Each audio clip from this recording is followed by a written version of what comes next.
Blouse ரொம்ப நல்லா இருக்குது, எனக்கும் கொஞ்சம் ஸ்டிச் பண்ணி கொடுங்க அப்படின்னு சொல்லிட்டு கேட்பாங்க. ஃபஸ்ட்டு நான் வந்து டிசைனர் ப்ளவுஸ் தான் போட்டு போவேன். அதுக்கப்புறம் வந்து எனக்கே வந்து ஆரி ஒர்க்கில் வந்து ரொம்ப சில பேர் வந்து பிரிண்ட் அவுட் எடுத்துகிட்டு அப்படியே வந்து வரைஞ்சிடுறாங்க. அந்த மாதிரி இல்லாமல் நீங்கள் ட்ராயிங் பண்ணிவிட்டு நீங்களே உங்கள் கையால் ட்ராயிங்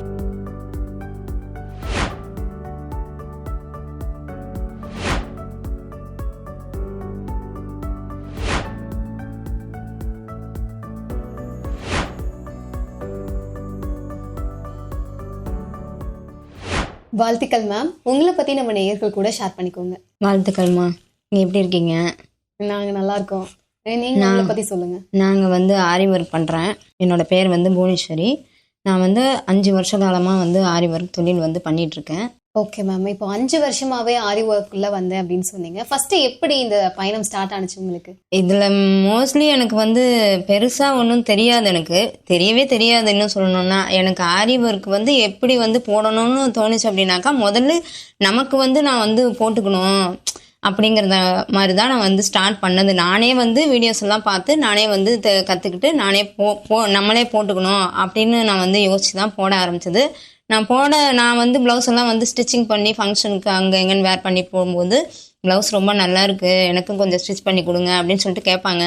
ஸோ அதனால் வந்து அதில் வந்து சரி நம்மளும் பண்ணால் என்ன அப்படிங்கிற மாதிரி எங்களுக்கு தோண ஆரம்பிச்சிருச்சு. சரி நம்ம பண்ணாக்கா இது ஒரு பிஸ்னஸ் மாதிரி இருக்குமே அப்படின்னு சொல்லிட்டு நானும் பண்ண ஆரம்பித்தேன். அது எனக்கு இப்போ வந்து சக்ஸஸ்ஃபுல்லாகவே போயிட்டுருக்கு.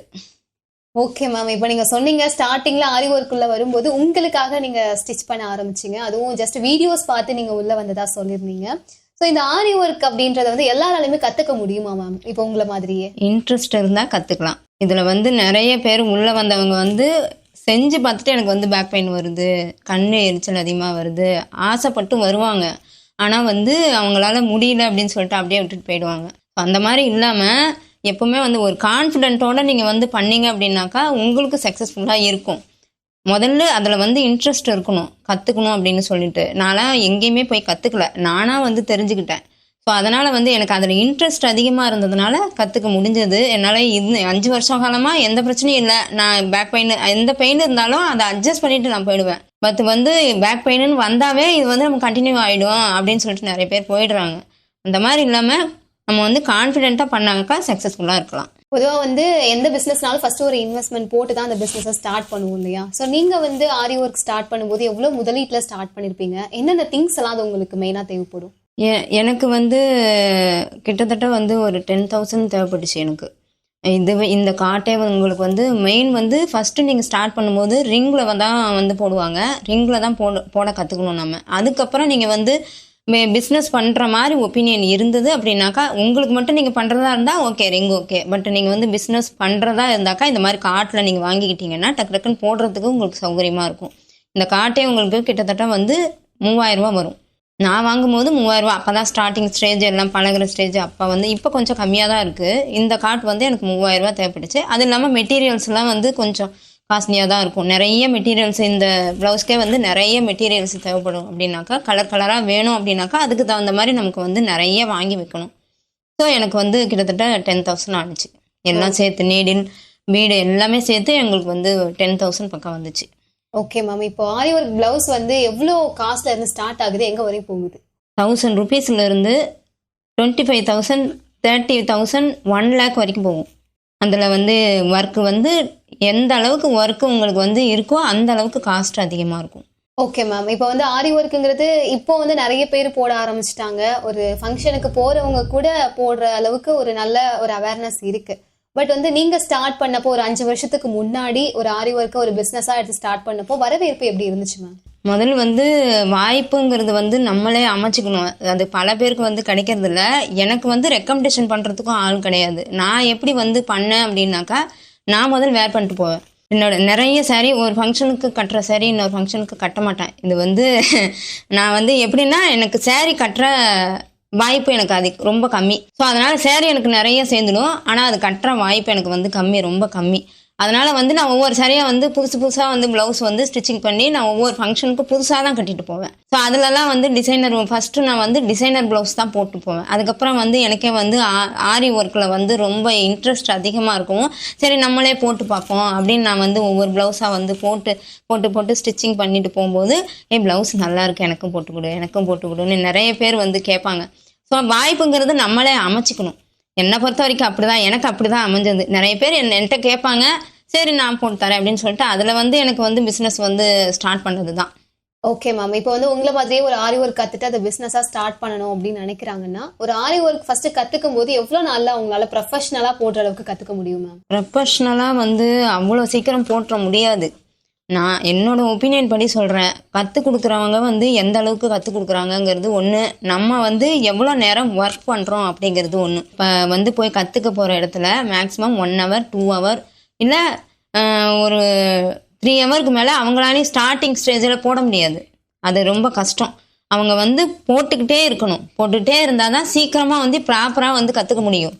நான் கிட்டத்தட்ட வந்து எனக்கு வந்து ஆர்டரே இல்லை அப்படின்னாலும் என்னோடய ப்ளவுஸ் நான் ஸ்டிச்சிங் பண்ணிக்கிட்டே இருப்பேன். ஒரு 5 மாதம் 6 மாதம் அப்படிலாம் ஆர்டர் இல்லாமல் போயிருக்கு.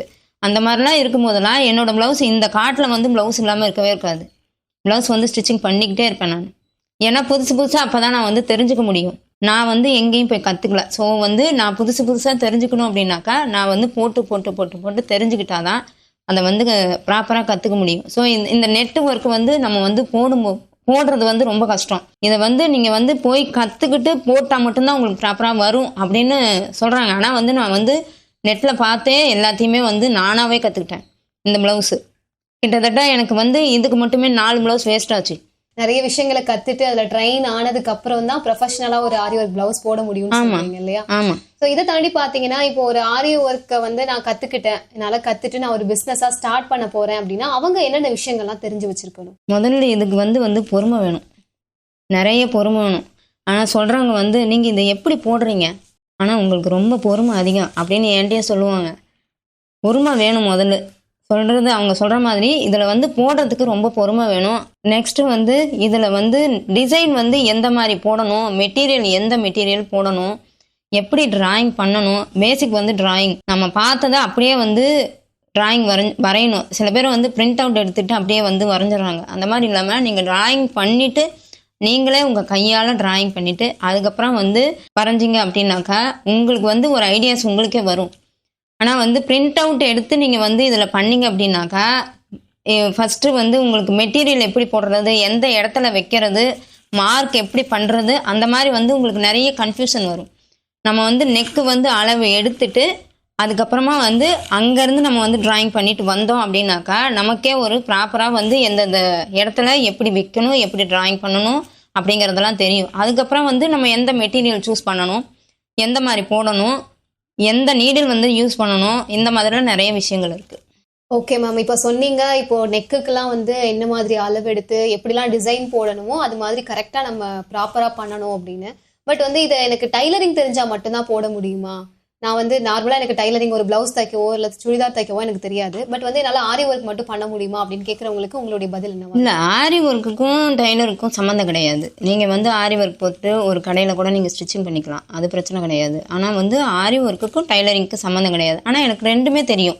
நான் வந்து கிட்டத்தட்ட 2 வருஷம் நான் வந்து டைலரிங் மட்டுமே கற்றுக்கிட்டேன். நான் வெளியே போய் தான் கற்றுக்கிட்டேன். ஆரி ஒர்க் மட்டும்தான் நானே டிசைன் பண்ணது. டைலரிங் வந்து 2 வருஷம் நானே வெளியே போய் கற்றுக்கிட்டது தான். உங்களுக்கு டைலரிங் தெரிஞ்சிருக்கணும்னு எந்த அவசியமும் இல்லை. நீங்கள் போட்டுட்டு நீங்கள் போய் வெளியே போய் ஒரு டைலர்கிட்ட கொடுத்து இதை எனக்கு ஸ்டிச்சிங் பண்ணி கொடுங்க அப்படின்னாக்கா அவங்க வந்து ஸ்டிச்சிங் பண்ணி கொடுத்துருவாங்க. ஆனால் வந்து உங்களுக்கு வந்து டைலர் ஒர்க்கு வந்து ஓரளவாவது தெரிஞ்சிருந்தால் மட்டும்தான் இந்த அளவெடுத்து உங்களால் வந்து ஒர்க் வந்து பண்ண முடியும்.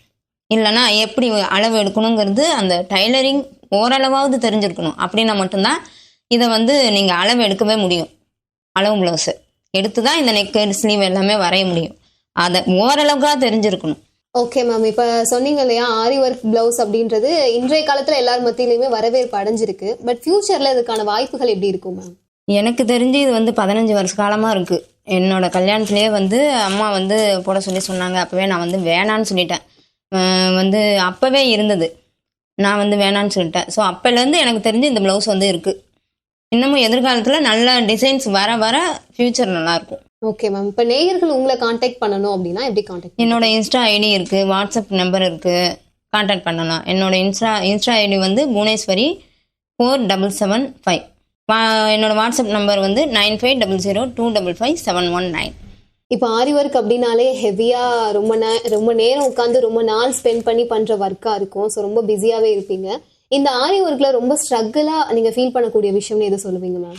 ஜர்தோசி ஸ்ட்ரகிள்னு சொல்ல போனாக்கா இதில் வந்து பண்ண ரொம்ப கஷ்டமாக இருக்கிற விஷயம் வந்து ஜர்தோசி தான். இந்த ஜர்தோசி வந்து பண்ணுறதுங்கிறது ரொம்ப கஷ்டம். அதே மாதிரி வந்து சில்க் த்ரெட்டும் சிங்கிள் த்ரெட்டில் வந்து போடுறதுங்கிறது, டபுள் த்ரெட்டில் சிங்கிள் த்ரெட்டில் போடுறதுங்கிறது ரொம்ப கஷ்டம். அது வரவே வராது. ரொம்ப கஷ்டப்பட்டு தான் போடணும். நானே ரொம்ப கஷ்டப்பட்டு தான் கற்றுக்கிட்டேன். அது ரொம்ப மாதம் கிட்டத்தட்ட எனக்கு 2 வருஷம் கழிச்சு தான் அந்த ஸ்டிச்சிங்கே எனக்கு வந்துச்சு. ஜர்தோசி ஸ்டிச்சிங்குமே அப்படி தான். அது வந்து அது ரொம்ப வந்து மெலிசாக இருக்கிறதுனால நீடில் வந்து உள்ளே போயிட்டு வர்றது வந்து ரொம்ப கஷ்டமான ஒரு விஷயம். எனக்கு ஜர்தோசி தான் ரொம்ப கஷ்டமாக இருந்தது. இப்போ அதுவும் இல்லை, ஒரு வருஷமாக எனக்கு வந்து அது கஷ்டமாக தான் இருந்தது. 1 வருஷம் ஆச்சு நான் கற்றுக்கிறதுக்கு அந்த ஜர்தோசி விஷயம்தான். Okay ma'am. இப்போ வந்து அது ஒர்க் பண்றதுல சொன்னீங்க. பட் நமக்கு வந்து உடல் ரீதியா நமக்கு முதுகு வலி ஏற்படுறது, ரொம்ப நேரம் அதிலே கான்சென்ட்ரேட் பண்ணி பண்ற மாதிரி ஆமாம் இருக்கும். எனக்கு வந்து இதில் வந்து பண்ணுறது என்ன விஷயம் அப்படின்னா, நிறைய பேர் வந்து கண்ணு புரியாது, இது எப்படி பண்ணுறீங்கன்னு கேட்பாங்க. ஆனால் எனக்கு என்ன ஒரு ப்ளஸ் பாயிண்ட் அப்படின்னா, தூரமாக இருக்கிறது பார்க்குறது தான் கஷ்டமாக இருக்கும். எனக்கு பக்கத்தில் வந்து பார்க்குறது கஷ்டமாகவே தெரியல. அதனால் எனக்கு வந்து இது ப்ளஸ்ஸாக அமைஞ்சிடுச்சு. இல்லைன்னா வந்து நம்ம நீடியில் ஒவ்வொரு வீடாக வந்து கோக்கும்போது அது கஷ்டம்தான். நூல் வருதா வரலையா அப்படின்னு நிறைய பேர் வந்து கஷ்டப்பட்டு பார்ப்பாங்க. அந்த வேலையே எனக்கு இல்லை. தூரமாக இருக்கிறது பார்க்குறது தான் கஷ்டமாக இருந்துச்சு. எனக்கு பக்கத்தில் வந்து நல்லாவே தெரிஞ்சது. ஸோ அது வந்து எனக்கு ப்ளஸ்ஸாகவே அமைஞ்சிருச்சு. Okay ma'am. இப்போ வந்து நிறைய ஸ்ட்ரகிள்ஸ் எல்லாம் ஃபேஸ் பண்ணி, இப்போ உடல் ரீதியா இருக்கட்டும் அல்லது வந்து ஒர்க்ல இருக்கட்டும், நிறைய ஸ்ட்ரகிள்ஸோட தான் ஒரு பிசினஸ் பண்ணிட்டு இருக்கீங்க. இதில் நீங்க ரொம்ப ப்ரௌடா நினைச்ச, ரொம்ப பெருமையா நம்மளும் ஒரு பிசினஸ் பண்றோம் அப்படின்னு நினைச்ச மொமெண்ட்ஸ் பத்தி ஷேர் பண்ணிக்கோங்க. எல்லா விஷயத்தையும் நானே கற்றுக்கிட்டேன். யாரையும் போய் கேட்கல, யார் வந்து பண்ணுறதையும் நான் போய் பார்க்கல. எல்லாமே நம்மளே தெரிஞ்சுக்கிட்டோம் அப்படிங்கிற மாதிரி. இதில் வந்து வீடியோஸ் பார்த்து நிறைய நான் கற்றுக்கிட்டு இருக்கேன். அந்த வகையில் பார்த்தோன்னா அது எனக்கு பெருமை தான். 2வது நானும் சம்பாதிக்கிறேன். அதில் வந்து எனக்கு பெருமை. Super ma'am. இப்போ ஒரு பிளவுஸ் போடுறீங்க அப்படின்னா இது வந்து ஒரு 15 டேஸ் ஆகும் அப்படின்னு சொன்னீங்க. ஏன்னா கொஞ்சம் அதில் இருக்க டிசைன்ஸ்லாம் யூனிக்காக இருக்கிறதுனால. பட் வந்து இதுக்கெல்லாம் உங்களுக்கு ஃபேமிலி சப்போர்ட் இருக்கணும் இல்லையா? இப்போ 15 நாளைக்கு ஃப்ரீ டைமில் நீங்கள் ஸ்பெண்ட் பண்ணி இது பண்ணணும் அப்படின்னா ஃபேமிலி சப்போர்ட் அவசியமாக இருக்கும். ஸோ அது எப்படி இருக்குது, அதை பற்றி கொஞ்சம் ஷேர் பண்ணுங்க. நிறைய இருக்குது. எங்கள் வீட்டுக்காரர் இன்னும் சொல்லணும்னா நிறைய விஷயங்கள் அவர் வந்து இப்படி போடு பாப்பா, இப்படி உனக்கு வரும் அப்படின்னு சொல்லிட்டு நிறைய விஷயங்கள் எனக்கு சொல்லி தருவார். அவர் வந்து ஆல்ரெடி வந்து இந்த மாதிரி எம்ப்ராய்டிங் விஷயத்துலலாம் அவர் கொஞ்சம் பழக்கம் அதிகம். ஆனால் அவரே எனக்கு சொல்லி தரல.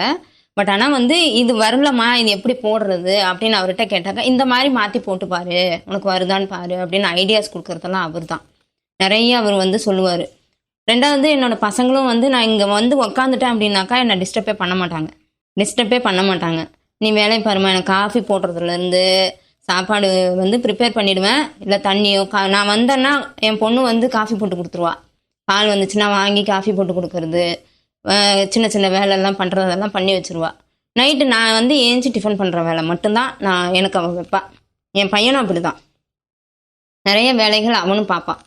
எனக்கு வந்து பெருசாக வந்து வேலை வைக்க மாட்டாங்க. நைட்டு நேரத்தில் நீ வேலை பாருமா அப்படிங்கிற மாதிரி என்னை ஃப்ரீயாக விட்டுருவாங்க. Okay ma'am. இப்போ இவ்வளோ நேரம் எங்களுக்காக டைம் ஸ்பெண்ட் பண்ணி நிறைய விஷயங்கள் சொன்னீங்க. இப்போ ஒரு சின்ன டிசைன் மட்டும் எங்களுக்காக போட்டு காமிக்கிறேன். Okay right. நான் வந்து நெட்டில் வந்து எப்படி ஒரு ஃப்ளவர் பண்ணுறது அப்படிங்கிறத நான் சொல்கிறேன். இப்போ நான் வந்து நெட்டில் வந்து ஒரு சின்னதாக ஒரு டிசைன் பண்ணி காட்டுறேன்.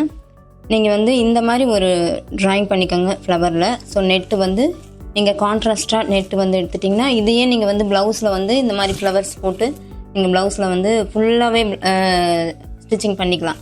இந்த ஃப்ளவர் போட்டு நீங்கள் வந்து லீஃப் ஒர்க்கு கொடுத்து ஃபுல்லாகவே நீங்கள் ஸ்டிச்சிங் பண்ணிக்கலாம். இந்த டிசைன் வந்து நான் எப்படி போடுறதுன்னு சொல்கிறேன். இந்த மாதிரி 4 பக்கமும் நீங்கள் வந்து குண்டூசி வந்து ஸ்டிச்சிங் பண்ணிக்கோங்க. கோல்டன் த்ரெட் எடுத்துக்கோங்க. த்ரெட் எடுத்துகிட்டு கீழே இருந்து நீடில் விட்டு இந்த மாதிரி த்ரெட் எடுத்துக்கணும். த்ரெட் எடுத்துகிட்டு நீங்கள் இப்படியே வந்து செயின் ஸ்டிச் வந்து போட்டு வரணும். இந்த மாதிரி செயின் ஸ்டிச் வந்து போட்டுகிட்டே இருங்க. கீழே இருந்து நீடில் த்ரெட் எடுத்து போடணும்.